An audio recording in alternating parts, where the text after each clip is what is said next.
Great. Hi, everybody who's joining our video call. Thank you for being here and joining our weekly episode of Music Industry Talks. Today, we're here with Darryl Hurs, owner, program director of Indie Week, and director of market development at Canada City Baby. How are you, Darryl? Great. Yourself? Good. I'm good. Keeping inside and staying safe? Yeah, for sure. Staying home and washing hands. Yeah. It's like you may see the window in the background. So like I'm set up where I just look down at King Street, and it's crazy how many people are out there, man. Like they're still walking around. There's still a lot of people in Toronto. Yeah, like I literally right across the street from Tim Hortons, Pizza Hut, Chinese food, wine rack, and like I'd say like Pizza Hut and Tim Hortons is winning as the busiest. Up until 2 days ago, wine rack was lined up, but now it's pizza. Everybody wants pizza. Everybody wants pizza. Who doesn't love pizza? Listen, Darryl, you've been in the industry for a long time, and can you tell us a little bit how you got into it, and just your experience, your background, how you started working in industry? Sure. Well, I think with a lot of everybody, we start off as musicians. I started off as a guitar player.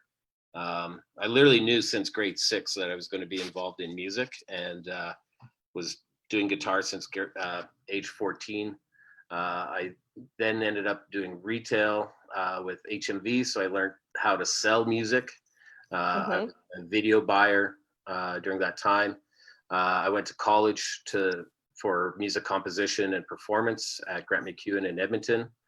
I moved out here with the band, and like I was like dirt broke, poor, like you name it. So I understand the hardships of musicians. Like I literally couldn't afford TTC during the day, right? And I took a desktop publishing course, and I ended up being a freelance graphic designer and web person for quite a while. That changed everything. I really recommend to musicians, if you can learn how to do some digital jobs, they're usually well paying, it changes everything, and you could work from anywhere. During that time of freelancing, I was an instructor, and I still am. I teach at Harris Institute 1 day a week, or I used to. We'll see when that starts. So I've been teaching for about 20 years. What do you teach? Sorry? What do you teach? What courses? I have taught, it's a big rundown, but like I've done Photoshop, Illustrator, in the day Quark, which is now more InDesign, HTML, CSS, jQuery, WordPress, and a lot of web apps and things like that. Currently, I'm teaching WordPress at Harris. And so that gave me funding to actually support the music side of things.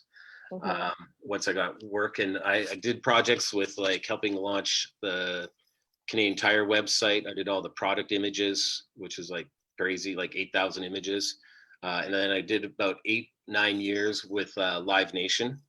Actually rebranded the company. So there was a time period where logo was a ticket.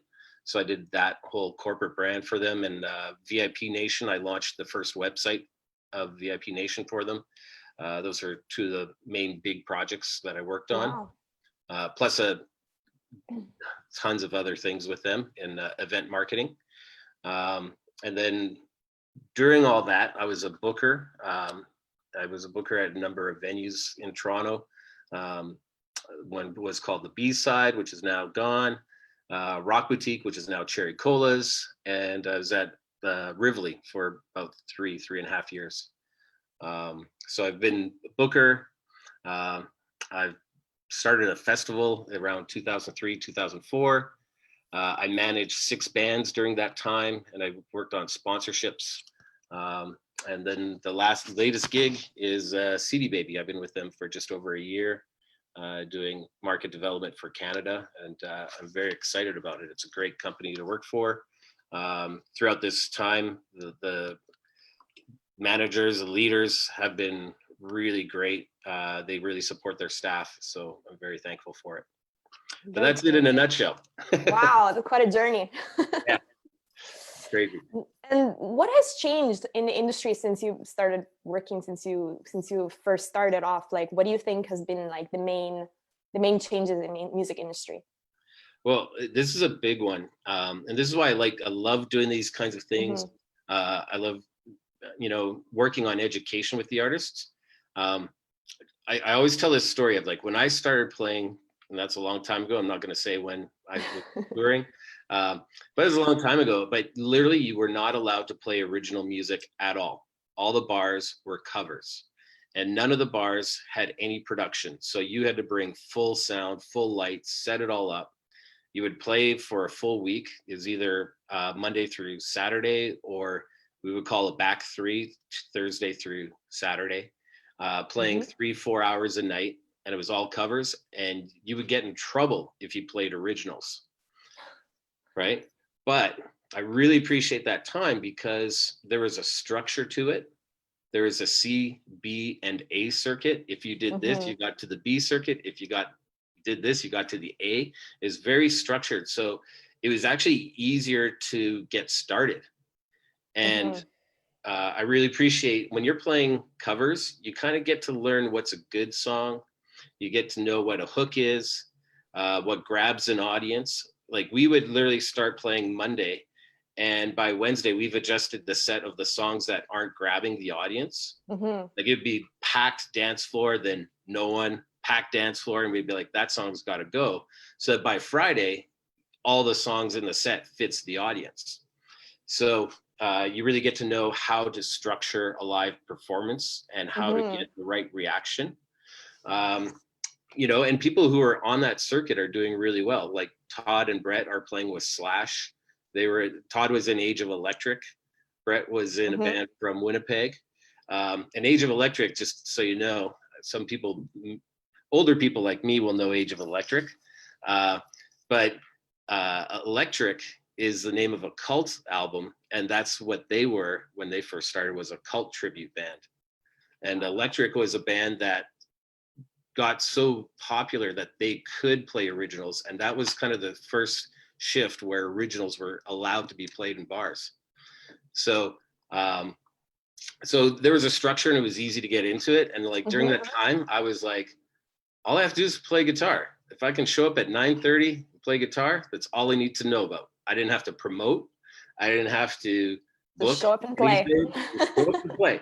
And now, throughout time, it's actually deconstructed down to that the musician is responsible for almost everything when they start. And there's no framework. So nobody's really learning right out of the gate, oh, you should do it this way to get these results. And I feel everybody's kind of finding their own way, and it takes 2 to 5 years to get to kind of a basic level understanding by making mistakes and then going, oh, that didn't work, but still not knowing what will work. So I feel that, yeah, there's a lot of sort of fumbling around and finding your way, and it takes a little bit more time to develop. So that's a huge difference. And that's why I like doing these kind of talks, because, artists are looking for education. They're looking for what's the path of least resistance to, some level of success, right? For sure. So yeah, it's a huge difference. Now it's like, and now everything. It's something else completely, right? With not being able to do live shows. Yeah, it's crazy. You know what? I relate a lot to it, like in the sense where we're kind of thrown into this atmosphere, and everybody's just like, what do I do now? And it says a lot about what I'm seeing online is that musicians are resilient and they're innovative. And I'm seeing a lot of cool things starting to happen, and I always look for silver linings. Like, how can we make the best of our situation, and how can we prepare ourselves for the next stage? I almost feel things got kind of a little, I don't know, apathetic, or I hate using the term lazy, but I think a lot of people are just showing up at shows and playing the shows and, going, that maybe not as many people, and, how hard it is, and just sort of leaving it at that. But now forced into, man, I got to be innovative to get results. And I love seeing that. So there's a lot of cool things. And I think if people can build these audiences online now, when it all turns around and live shows happen, they'll probably have a bigger audience than prior to all this going on. For sure. And they will have curated more their marketing side, the online presence and all. So it's going to be, they're going to know how to promote their shows now. Yeah. And like, so there's a phrase, like, back to my digital days, Tim Berners-Lee, he's the guy who created the World Wide Web. And there was an interview with him, and this phrase has stuck with me throughout time. And it was, people add value. And he, in the interview, he said, the next wave will be where people can contribute online, and as a whole, we build community. And if you think about it, that's what Facebook is, what Instagram is, Twitter, LinkedIn, eBay, YouTube. All those websites have zero content unless somebody uploads. And because people have uploaded, more people go. And they're all making money because the amount of people that are participating, right? And I've always sort of had this talk about where artists can monetize is they need to learn, well, not, I hate saying they need to learn, it's just that everybody sort of needs to learn that people add value. So the more people you have, the more negotiation weight you have in working out a contract. Possibly, like, everyone goes, how do you get a sponsor? Well, if you have people, you get sponsors. And if you have a lot of people, it creates this momentum where all of a sudden it's like a magnet, and you don't know who's going to come and offer you something. Like, if all of a sudden you released a song and it got 2 million plays in 24 hours, guaranteed a record label, a management company, and a booking company would be looking at you. Guaranteed. You know, so the focus, I always feel, is build your audience, build your community, and stuff kind of works itself out when you're doing that. But that's where you build momentum. And I see that's what artists are starting to do online. And they're starting to support each other as opposed to be opposed to each other. So it's a great community I'm starting to see. Yeah, I agree. I've been seeing that as well. Artists are starting to really, follow each other, support each other, build really a community now. And it's great. It's great to see that. Yeah, absolutely. And we're all stuck at home. So hopefully a lot of people I know have Netflix. A real good series to watch is The Evolution of Hip Hop. Every single show of the series pretty much is a blueprint of someone's success. And there's a lot that artists can take at how the hip hop artists have really become super successful, when a lot of them were coming from, the lower income neighborhoods, but they hustled. They were hungry, and truthfully, they've won. Like, rock and guitar music is not what it used to be in popularity, and we should all look at that. There's business models on pretty much every episode of that series, so watch it. Awesome. Thank you for sharing that. Yeah. We have a question here. Sure. Susan wants to know, what's the next step for Indie Week? We're going to miss it this year. For sure, we're going to miss it. Oh, well, we've got some plans. I can't really talk about it. We're working on a partnership. We're kind of remodeling it a little bit, streamlining a few things. But yeah, it's something that we kind of were in the talks with starting probably halfway through last year. And we literally, I just had a meeting right before all this stuff started going down as to, what kind of activities we're going to do this year. But I think we've put it all on hold and just wait this one through. The other thing I'm seeing is a lot of the canceled festivals and conferences right now are being pushed into postponing, but then doing it in the fall. And I think it's going to be a little messy. There's going to be a lot of events happening all at the same time. Yeah. And a lot of people aren't going to have the money to travel. Sponsorships are going to be real interesting to navigate. Very hard to get sponsors right now. and artists right now they close the borders, right? So there's no international flights until June 30th. So all the festival happening without that time frame won't really be happening. Yeah, so the one idea I can share that has come out of all of this, we also run a conference called Indie 101. Yeah. And so one of the ideas is if we put together sort of like a 1-day professional development day, and we take that, instead of people coming to Toronto, we take that across Canada, or at least select cities. Again, it all depends on sponsors and funding, and for sure, so many question marks. But so it's we're all thinking up in the air right now. Yeah. But like, hey, we might do this. Could you give us $20,000? And it might not happen.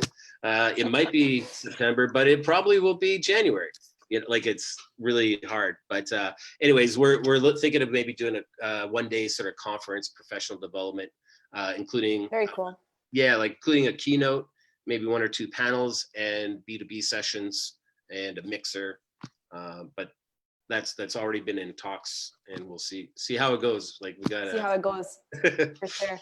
It's the hardest, it's the weirdest thing. Like, the plan, nothing. We don't really know how this will, when things will resume, right? Yeah. I'm thinking that live events will resume the last, because that's the first thing that they stop doing, the gatherings, avoid the gatherings. So it's not something that's going to resume necessarily right away, even when things go back to normal. So we don't know how long we're gonna not be able to host any events or any shows. Yeah, I know, and I think they're saying right now, today they said Toronto's on hold for 12 weeks. And then they'll reassess as they go, but I could see it getting pushed back another 4 weeks after that, at least. For sure. And a lot of festivals, I mean, they're really short-staffed also. They're laying off, like, a lot of the employees that are being let go. So putting together a festival in that short amount of time with not enough staff is going to be very, very difficult. Yeah, and a lot of people don't really understand the amount of work that goes into putting on these events. It's incredible, the amount of work. It's small events, large events, it's a lot of work that goes behind. Even a little conference, it's like weeks of planning, and yeah, it's really a lot of work and a lot of people involved. And shout out to everybody who's been supporting the events and still buying the tickets, and not necessarily asking for refunds because they want to support. There's a lot of those people out there. Yeah, well, that's the thing, is I think that, like, I keep using that word, community. I think fans now are more passionate to support. Artists are more, everybody's about collaboration and helping. There's going to be positives that come out of this, for sure. For sure. Hopefully even like the venues and the promoters and the artists would be more, closer to work together and rebuild this industry, because we're going to have to rebuild industry. Yeah, I've actually was talking with a venue this morning about some options that they may do, like that they may launch before they're able to open, just so they can keep their audience engaged, so that when they're open, it's not like starting from scratch in marketing and building awareness again. For sure. That's what's hard. It's like you have to rebuild. It's like you have to rebuild a business. Yeah, from the beginning. Well, it's the music business is always changing, and unfortunately, a lot of times it's like a drastic change and a surprise, and we got to realign and adapt, and we're kind of forced into it this time around. Do you think that people will have a better appreciation of going out and music and the arts and supporting the events than before? Or do you think that it's going to be like 1 week and then we go back to, getting, struggling with filling up the venues especially from the independent, smaller shows? It's so early to tell, like, and also, like, I just saw a posting today of a venue closing in Toronto that has been around for years. Yeah, you wouldn't expect, right? So we don't even know which venues are going to be able to survive this, right? Right.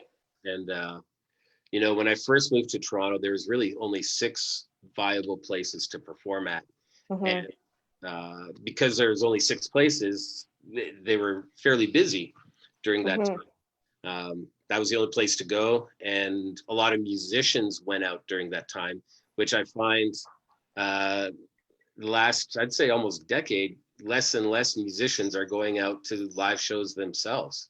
And and I've always sort of been saying to bands and artists that where it's like, venues are our business partners. And anytime we perform, it's like a business association contract. We need to do our part, they need to do their part. And there's almost has been sort of like this, artists against venues and venues against artists, but not really. And it just has been sort of a weird vibe. And I think it's, again, looking at positives, is I'm hoping there's a reset button where everybody knows they got to pull together to make this business, the live local business, work. Keep it alive. Yeah, for sure. I agree. Fingers crossed. Fingers crossed. Yeah. One more question. David is asking, would a virtual digital version format of Indie Week be possible? For example, bands play on Facebook Live through Zoom. Yeah. Even at CD Baby, we were talking about these kinds of options. I'm seeing a lot of that starting to take place. And even today I've gotten emails, some friends from like Portugal and other places where there's a lot of companies that are kind of scrambling right now to be the software to use to launch a festival that you can monetize and sell merch through the app and all this kind of stuff. It could happen, but the amount of uncertainty right now, and it's all, I'm almost thinking it's almost white noise already with the amount of, like, I'm getting invites to this festival online, that festival online, this series online. Like it's cutting through the clutter is the next part, right? Right. And that would mean a whole new marketing plan and strategy. Everything changes. Whatever you knew about marketing, scrap it. It's all like, just use an app, turn it on, and just talk.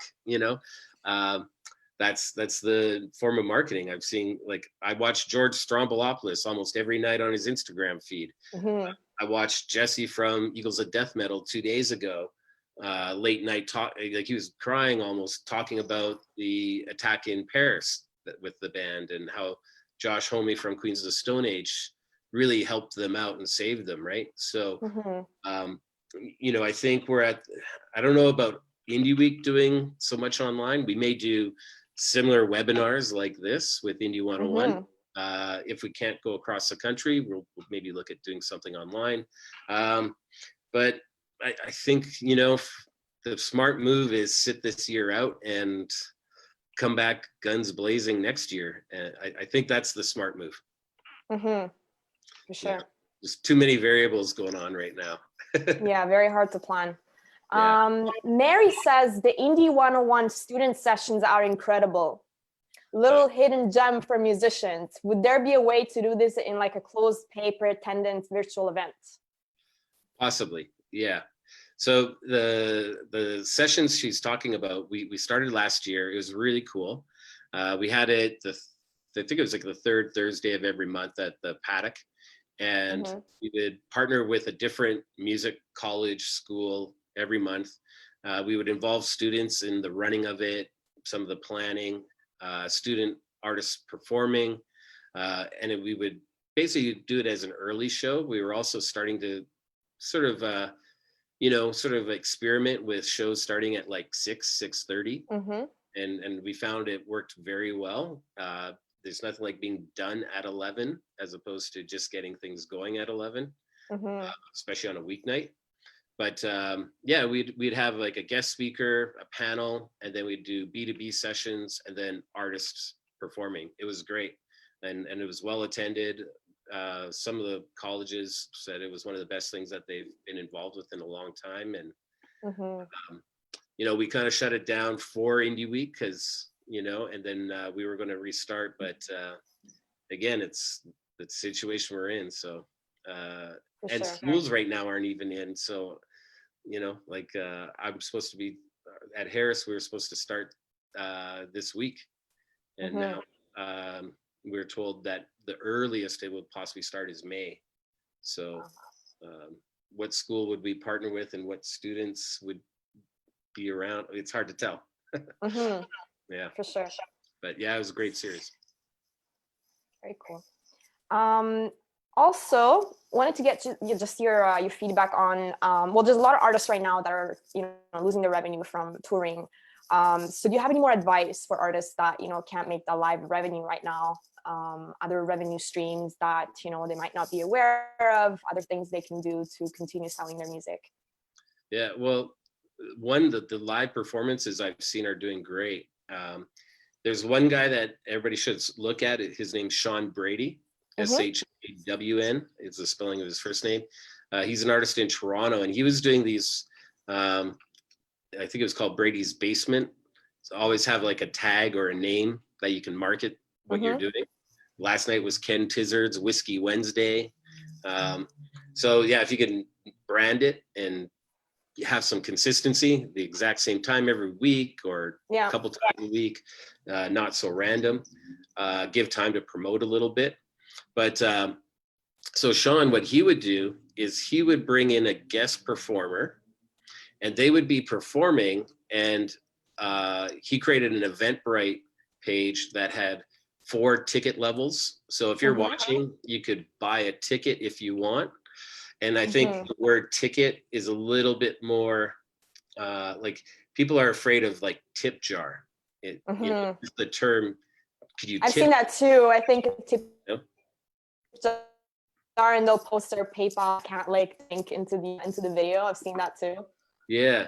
So with the Eventbrite, it's simple. It's a link, and the tickets were arranged from $5, $10, $15, $20. And so here's Sean with a guest performer, and they're playing to raise money for a different musician. So it kind of has a charitable type of aspect. And they were raising $750 to $1,000 each time they played, and they played for an hour. And then the musician that they were raising money for, that musician would be then the next guest musician, and he would pick who they're playing for. So it's that pay it forward kind of vibe. And it's also collaboration, because you're actually getting 3 audiences: Sean's audience, the guest musician audience, and the audience of the musician they're playing for. So I think, like I said, there's almost like white noise. I'm hit all these events and stuff. If you can have an angle that I think people can identify with, that people could be supportive about, can really help out. Regardless of anything, I think doing these live performances is important, but also talking, like engaging. If people are leaving comments, comment back, or questions. And what this is it goes back to that people add value. If you're doing it consistently, people will probably come back the next week if they liked it. And then your audience is growing, right? This is about building community right now. And they'll help people out. GoFundMe campaigns and stuff like that work because people want to support, so give them a reason to support. Give them like passionate, honest. Is like, this isn't the time to be fake. This isn't the time to be made up and planned. It's the more honest you are, the better it is, I find. And I think people are so paying attention to what is being done right now in terms of, it's maybe not necessarily about selling. So shift the angle from selling to actual branding, and making people realize what is your brand, and, what do you do, what do you represent, and even like, promoting your music a little bit differently, so that when, everything goes back to normal, people will remember, and people might support and buy the album or the t-shirt to support and give back. That's important. Huge. And I have a talk that I always give about live performances. So if we think of like a normal live venue show, again, I come from a digital background, and I look at people who are making money. They're like Google, eBay, YouTube, Facebook, of course. There's no barrier for somebody to use their service. It's free, and they make money around the people. So I get artists have to get paid, but we've been in a time for like 10 years where things are going down in value, or as far as the public is concerned, and they're wanting free, right? So I came up with a system that has worked live, and it's simply talk to people. And I came up with a mathematical equation. I'm a numbers guy. I deal with data, stats. And if you just punch in numbers, it works 100% of the time if you work it. So I came up with a mathematical formula that works at venues. So let's say the Bovine in Toronto holds 200 people. And I did this with a band, and this is how I know it works. They're not even from here. They're from Saskatchewan. And their first show was packed house, like capacity crowd. Their second show, capacity crowd. Third show, capacity crowd, right? And they don't know anybody here. So we put a guest list together that's 3 times the size of the capacity. So if we want it full, we had to have 600 people on guest list. And essentially, I've worked guest lists forever, and only 30% on average show up. And even if you have ticket buyers, there's a 10% amount of ticket buyers that don't even show up, right? But we would do this guest list, so 600 people, but to get 600 people, they had to invite 1,200 to get the yeses, right? And what we found is that when people come in on guest list, there's a higher percentage that buy merch.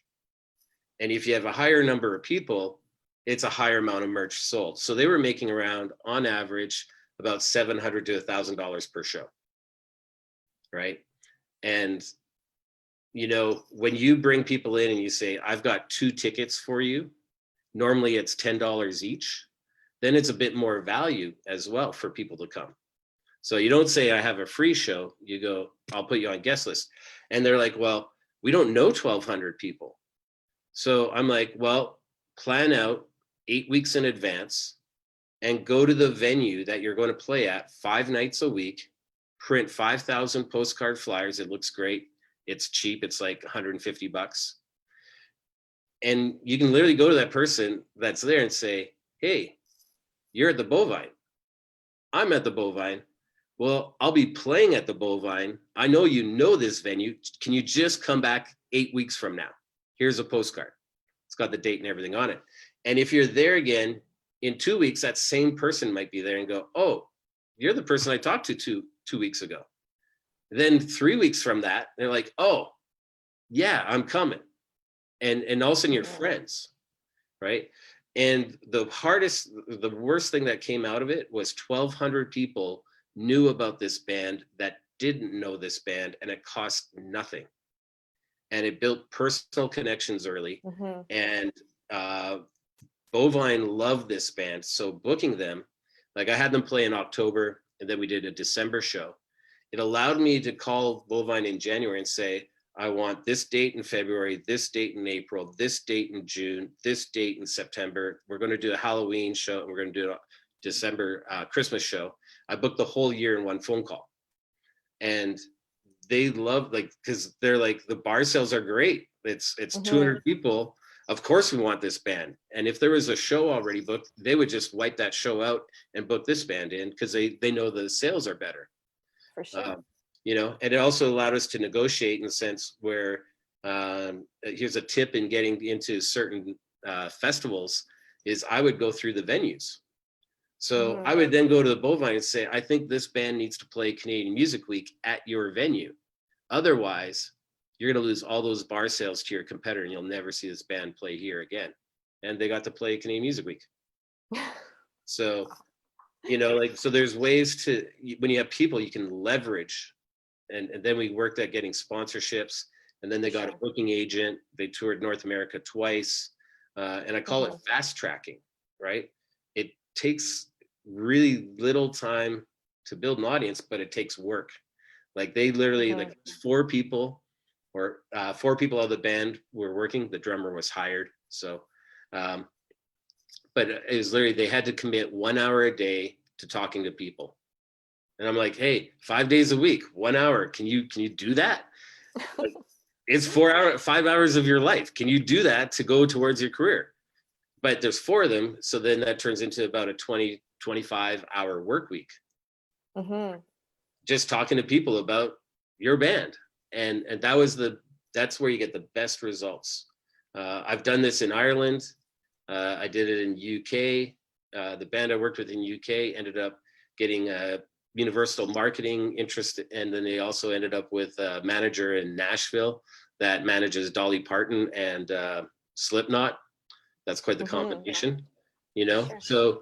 So when you have people, it builds momentum, and that's where you don't know what's going to happen. Is that people see it and then they're attracted to you because they want your sales. Like a booking agent wants ticket sales, promoter wants ticket sales, a venue wants bar sales, record label wants sales, streams, you know. So when they see that you have people, that's how you get industry involved. And bands will go to me, how do you get a manager? I'm like, don't even look. They should come to you. And that's how you know when build it first. Yeah, absolutely. You know, with the band in Ireland, we built up an audience, and what we did with them, we thought Germany was going to be their market. And a lot of bands think, go to their, like, they'd be like, could we go to Germany and like maybe do a showcase? I'm like, no one knows you in Germany. That would be like stupid. And so we set up a show, and I know a booking agent in Germany, and I called him, sent him the music, and I said, what if we flew you to Dublin and we'll put you up for a night and come see the band, right? Most people are going to say yes if you're saying you are going to fly them and put them up in a different territory. So much cheaper than flying 5 people to Germany and putting them up and playing in front of no one and an audience that doesn't know your music. Just fly the people in, and it's like you just go one at a time. And so anyways, halfway through the first song, he turned around to me and he just said, I'm in. And that was it. So we had a booking agent in Germany. And then I said to him, well, you know, Germany, here's their music. Can you shop it to the businesses that you know in Germany? And so he did that. And he came back to me about eight months in. He's like, I've been shopping to my A list, no bites yet. So now I'm going to go to the B list, which is fine, indie, right? And probably in about 2 months, he's like, I've got 3 offers. Out of the 3, this is the one that I think would develop this band the best. And it was a publisher. And so we were talking to them. Then there was some health issues with the publisher that we were talking to. We waited a bit, but then we flew him in to see the band. And he's like, I'm in. And so we all automatically had a booking agent and a publisher. And he's like, you guys don't really have hits yet, but we've got hit writers in London. We'll get your writers to go there and work out songs. And when we have enough for an EP, we have a hit producer in Germany. We'll have you do an album in Germany. Record labels like German produced products. It'll be easier to get a record label and so on. And then unfortunately the band a week later said it's not happening fast enough and they quit. Oh no. Man, we had it. And so anyways, that was it for that. That's happened a couple times. A lot of artists aren't willing to. I get it. It's a hard struggle, but it's you know. You got to do the work. Got to do the work. So anyways, there's ways to develop, right? And right now is a time to look at who in the industry do you think would be a team member. Do the research, so that when you're ready, you know the right person to ask. Hey, do you want to come see me play? Right? You know, make the smart decisions. I see a lot of people go, oh, that's the person who did that. Oh, maybe they'll work with me. I'm like, you don't even know who that guy is. You haven't even done any research. You haven't even met them. And this goes back to the importance of, you know, educating artists and teaching them about, you know, networking, which is, you know, you would think that they know how it's done, but it's not a given. You actually have to, you know, learn those skills. Sometimes when you're a musician, you're kind of an introvert. You don't want to talk to people, right? You just want to be home kind of in your corner playing the music. But you have to learn how to network. And a lot of times what I see from artists, and I tell them all the time, you know, they put guest lists at their shows, and it's, you know, their friends and their relatives and their boyfriends or girlfriends. What about industry? Are you putting in the effort? Are you putting, you know, who are your connections? Are you inviting them to your album launch? promoters and publicists and like industry people. You have to invite them, put them on the guest list, ask them to come see your show. So I think that's really important, that a lot of time they don't really think about that. But, you know, how are they supposed to know about, you know, their album release or their show, this great show that they had and it was sold out, you know, like they really need to take the time to learn about networking and developing those skills that are not necessarily easily developed for artists or musicians that are, you know, kind of introverts, like I said. Absolutely. That model of inviting people on guest list. I had that band invite absolutely every single venue booker in Toronto to that first bovine show, the second bovine show, the third bovine show, as well as bloggers, radio, press, publicists. I had them invite them, as many of them as possible. And a lot of industry at first will go, I've never heard of you. No, right? But when you invite, you're on the radar because then they know your name or the name of the band. And here's another beauty thing that happens when you're playing in front of 200 people at the Bovine, it's packed. A lot of those people are wanting to share that they're at this show and their friends aren't on social. Yeah. So social goes up. And then the people who are writing the blogs, they might not know this band. And this actually happened. There was a person that came that writes for an online music magazine that was like, yeah, the band is okay. It's pretty good, you know. But they kept seeing the shows packed on social, that a couple more shows in, they came to us and said, hey, I see you've got another show. Can I come? I'll review it again. And it's the exact same set list, the exact same clothes, the exact same script and everything. And the next review is, wow, this band is like really come along in such a short time. And it's amazing. They have this audience. And I'm like, it's the exact same thing you saw the first time. So perception is a big part of it, right? Yeah. And then when industry sees that kind of stuff going on and you keep inviting them, they're like, man, I've been seeing things online. I've been hearing more about you. Some people are talking about you. Yeah, I'll come. And that's what ended up happening. And like I said, they ended up getting a booking agent. And, you know, it takes a little bit of extra time and effort, like you said, talking to people and yeah, and I have to say, you know, going to conferences is huge. That's where the person is there in person and you can meet them. Even if you don't meet them, the thing that I've seen is when you go to a large number of industry events, you start seeing the same faces and you might go, I don't know who that guy is, but you start looking it up, or you might see a picture posted online, then you get to see their profile and go, oh, he works at that record label, or he's at that booking agency. And you get to learn about the person. So when you do get a chance to talk to them, you have something to talk about, right? And if they see you a lot coming back at all these events and you're always in their face, chances are that they'll actually take notice. Yeah, they'll take, you know, I've seen it happen so many times where all of a sudden it's like, you know what, you're at all of these things. You got to be determined. I got to know who you are.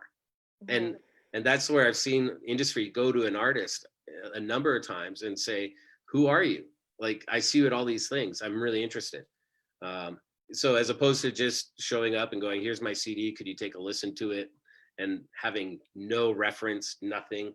Like the amount of CDs I've got in my office is like massive. I don't have time to listen to them all, right? Sure. And I gotta say the thing to not do is email blindly and send everything that you can in that email. Like there's gotta be like, hey, is it okay I send you stuff? Like I get emails and it's full of stuff and I don't have time to read a page-long biography and listen to 10 links and tracks and stuff. Like I just don't. Right? And also it's like, I already have emails of the people I do want to listen to. Now there's these ones that I have no idea who they are. So make sure there's a conversation going before sending stuff. And please do not send attachments. They fill up inboxes and hard drive space and all that kind of stuff. That's a really good way to also end up in the spam box. So don't send files, send links as well. And if you want to know if the person's clicked it, create a smart URL, shorten it, but it can track, and you can tell who clicked it or how many times it's clicked and stuff like that. If they opened it. I use Google Mail for a lot of stuff, and I have Mhm. Mail Track, so I could tell if somebody's opened an email or not. Yeah, I get notifications. This person hasn't opened an email in 5 days. So a lot of marketing training that needs to happen for artists, and maybe that could be a good time right now to get that knowledge. Absolutely. And another question that I get often is, is this conference worth it? Should I go to this conference? Am I going to learn a lot? And I always tell them, are you going to make it worth it? Are you going to go prepared? Are you going to have, what are you bringing? Marketing material? Do you have your website ready? Do you have everything that you need in place to be able to do a pitch? Because that's what you're doing. You're selling your music. You're selling yourself. So I think it's really about, being ready for opportunity when, especially during events. Well, I'll tell you, like, when I get asked that same question all the time, and I just say, what's worth it? Just stay on your couch. Just stay on your couch, and you'll not be in the way of the rest of us. It's like, again, it's a person business. You got to meet people. And I'll give you a prime example. Another hat I wear is I do international development for a festival in Brazil called Coma Fest. This is the 4th year. They hire me to help build out which international delegates are going to attend, what's their conference topics going to be, things like that. We've hosted a Canadian artist there for the last 3 years. It's only been going on for 3 years. This is our 4th year. Last year I had a Korean artist as well.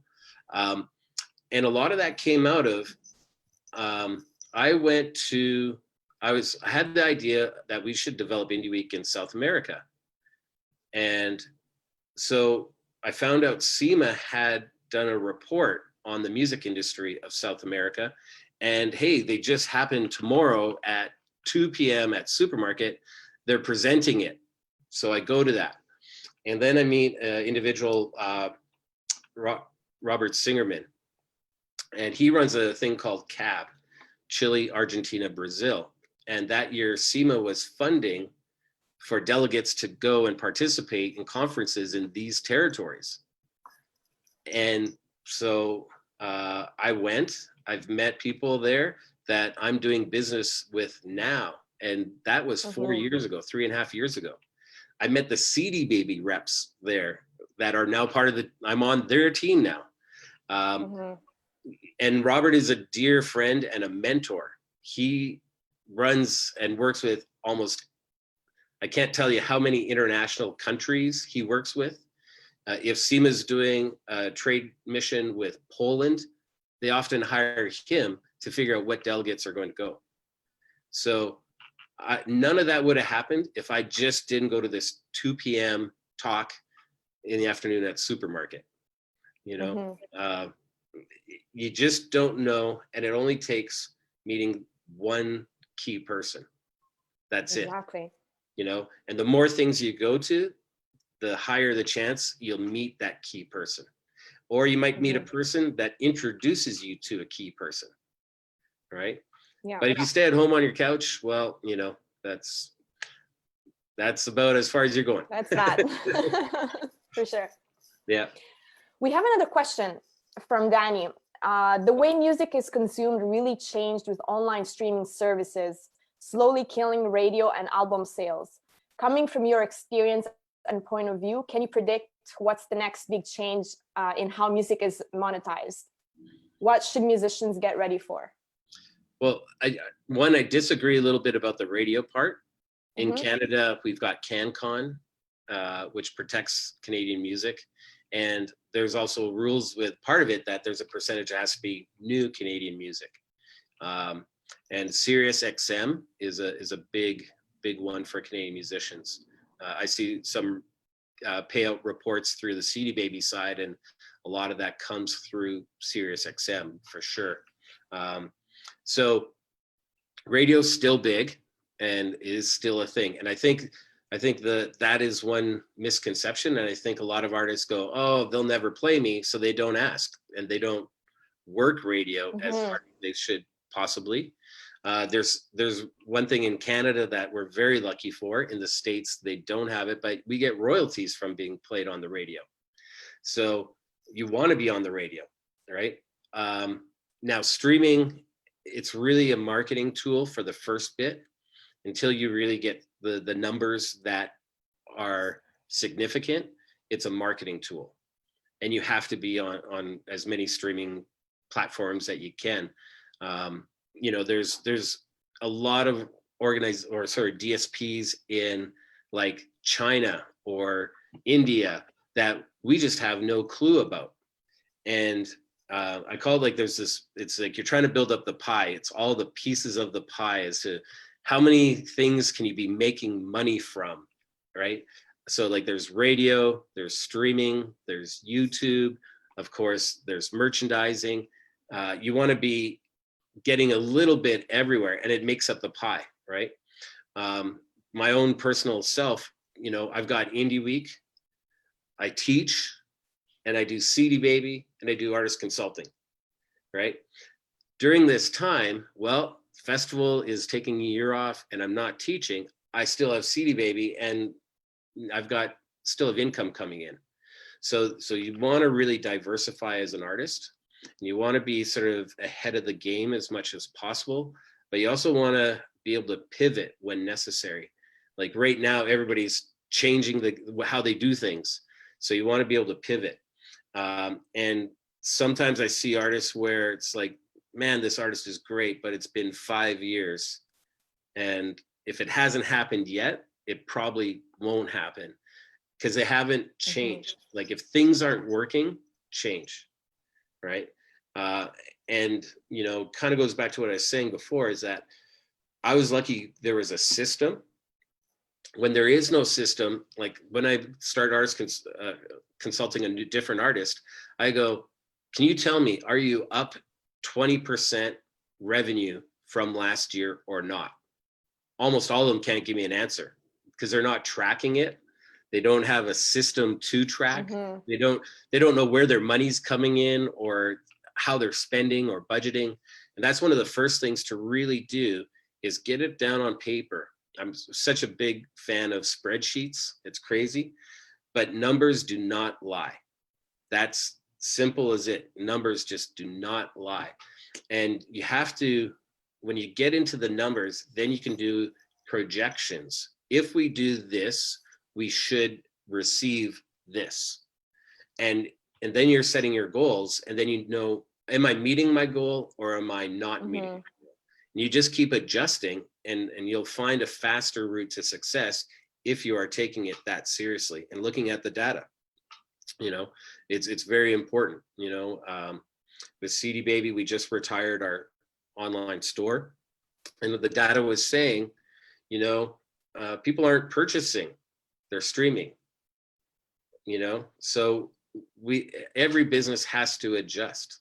Mm-hmm. The music business has, like I grew up a long time ago, 8 tracks and then cassettes and then CDs, and like it's all going to change. So artists have to be kind of trying to predict what's the next thing and try to be there. So it's so vast, and we could talk forever on this kind of stuff, but really get your game plan down, really track everything.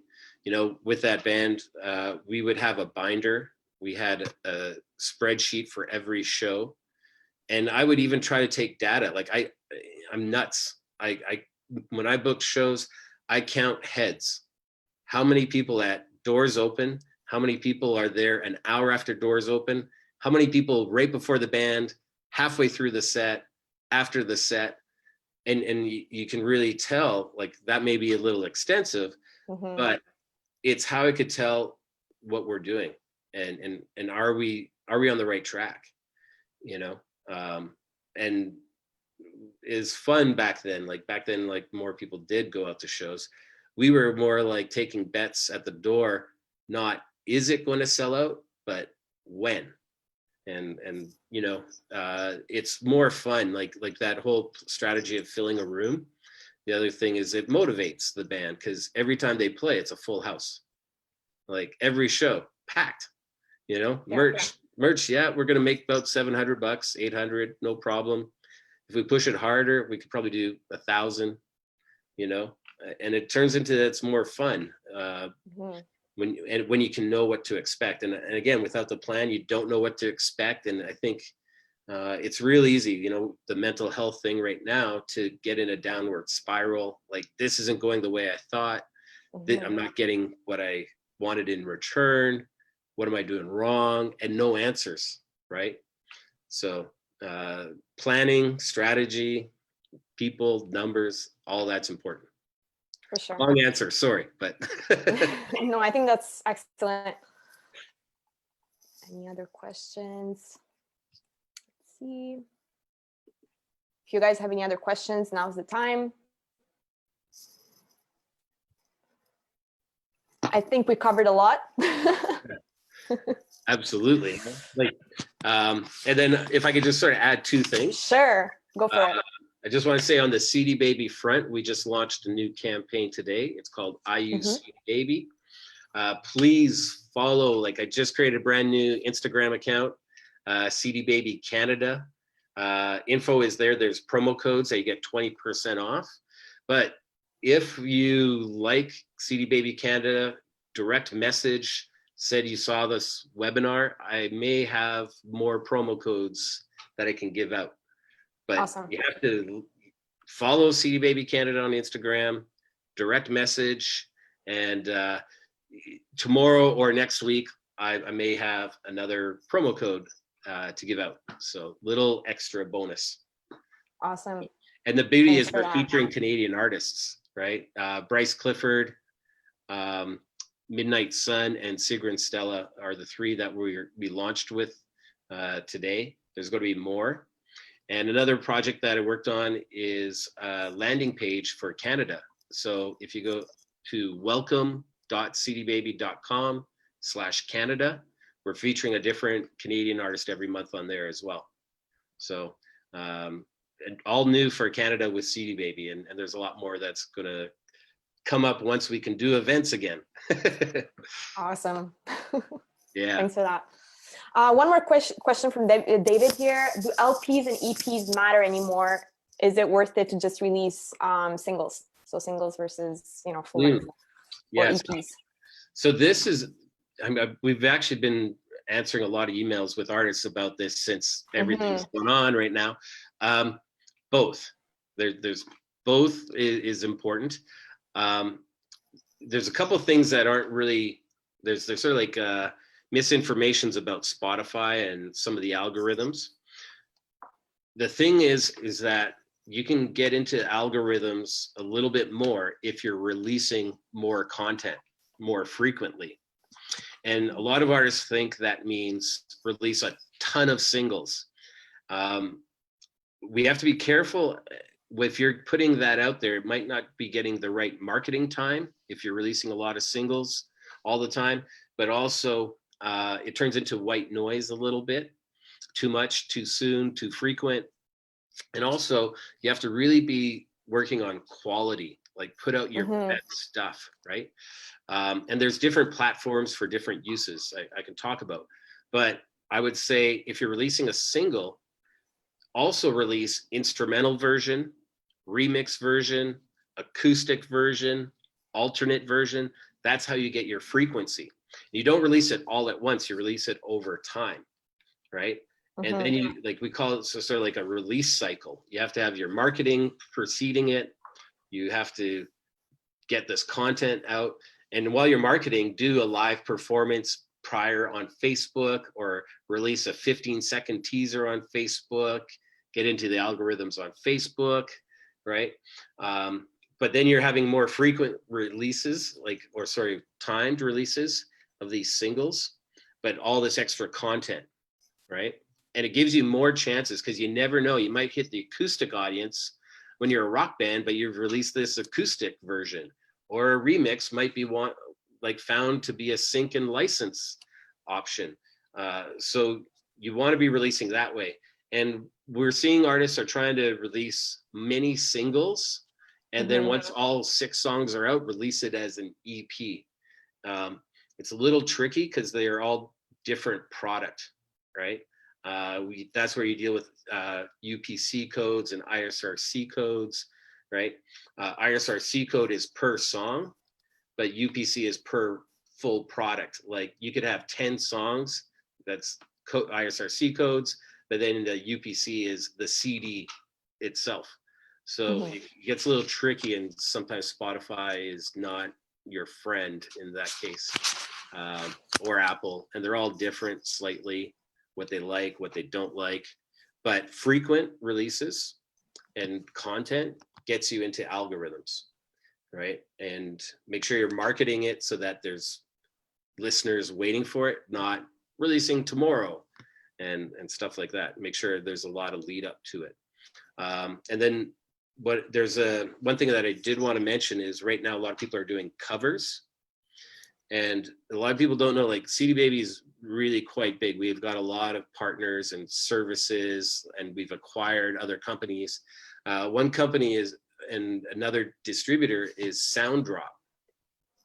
And Sounddrop is mostly for covers, and there's no upload fee, right? They take a 15% commission, but if you're doing covers right now, you could be uploading these covers, right? And also opening up another revenue stream possibly, right? Like if you're doing a live performance, see if you can record it. Mix and master is very short. You can master it online. We've got a service for that. It's real cheap. But if you're doing these live performances, turn it into content that you can upload and stream and share and all that kind of stuff. What is it called again? Sounddrop. SOUNDROP.com. Cool. And if anybody wants any information on any of these kind of services, you could share my email address in the comment. Sure.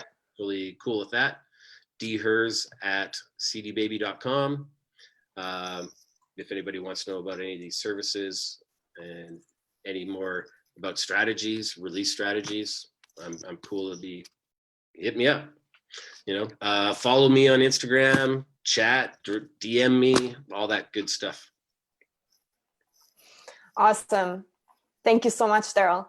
Thank you. And thanks everyone who's been listening today and asking questions.